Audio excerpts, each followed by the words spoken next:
همدوران عزیز در شهر خروک 12 سپتامبر قرار داریم. درخت شاهتوت رو ببینید. اینا ببینید. این در یک درخت تولید جوره ما شاهتوت پیوند کرده است با توت سفید باقی. توت سفیدش تمام شده است، شاهتوتش نه. اینا ببینید. بهترین شاهتوت ها. دستتون درد نبیند. بسم الله الرحمن الرحیم.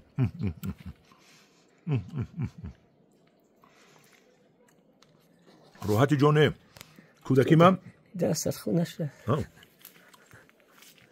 کودکی من با شاهتوت فروشی گذشته است. وقتی می آوردم بازار یک استکانش 50 درم 50 تین. یک استکان آبش یک سوم بود.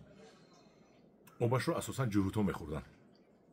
دیپتوسکی مرکز جهود بسیار بود.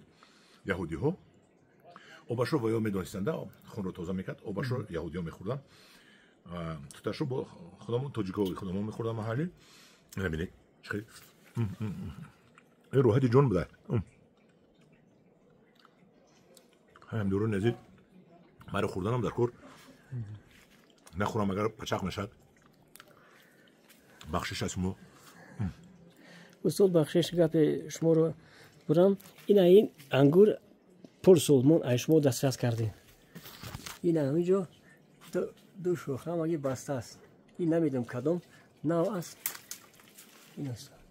کنیم هم اینم حسینی خودم اومد.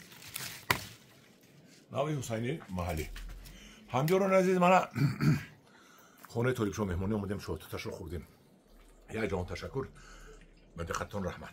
سلام باشید.